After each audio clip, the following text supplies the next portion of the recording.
ثم بعثنا من بعدهم موسى بآياتنا إلى فرعون وملئه فظلموا بها۔ یہاں سے موسیٰ علیہ الصلوۃ والسلام کے واقعات شروع ہو رہے ہیں۔ تقریباً موسیٰ علیہ الصلوۃ والسلام کے یہاں پر اگلی سورۃ اعراف کے آخر تک 8 قسم کے واقعات آتے ہیں جو موسیٰ علیہ الصلوۃ والسلام کے سنائے جا رہے ہیں، اور موسیٰ علیہ الصلوۃ والسلام کے جیسے یہاں پر 8 قسم کے واقعات سنائے جا رہے ہیں، اس کے علاوہ بھی بہت سارے واقعات ہیں جو موسیٰ علیہ الصلوۃ والسلام کی ہر دوسری سورت میں، ہر دوسرے سپارے میں موسیٰ علیہ الصلوۃ والسلام کا تذکرہ ہوتا ہے اور سنایا جاتا ہے۔ وجہ یہ ہے کہ موسیٰ علیہ الصلوۃ والسلام کو جس پہلو سے تکالیف اور قوم کی طرف سے تکالیف اٹھانی پڑی، آپ صلی اللہ علیہ وسلم کو بھی اس پہلو سے نہیں اٹھانی پڑی۔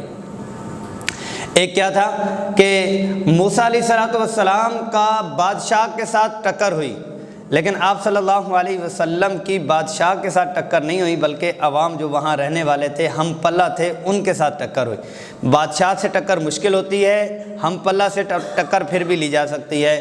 آپ صلی اللہ علیہ وسلم قریش خاندان، سردار خاندان سے ہیں، موسیٰ علیہ الصلوۃ والسلام ان کے مقابلے میں خانہ بدوشوں میں سے ہیں، وہ محلات میں رہنے والے ہیں، یہ جھونپڑیوں میں رہنے والے ہیں، جبکہ آپ صلی اللہ علیہ وسلم بھی سردار ہیں، وہ بھی سردار ہیں۔ یہاں سردار کی سردار کے ساتھ ٹکر ہے، وہاں ایک فقیر کی بادشاہ کے ساتھ ٹکر ہے، اور پھر کیا ہے کہ یہاں جو مانتے ہیں تو وہ عجیب دیوانے ہیں،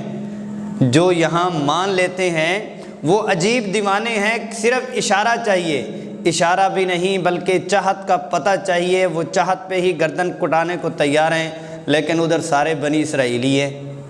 ادھر سارے ہی بنی اسرائیل والے ہیں کہ ہر بات پہ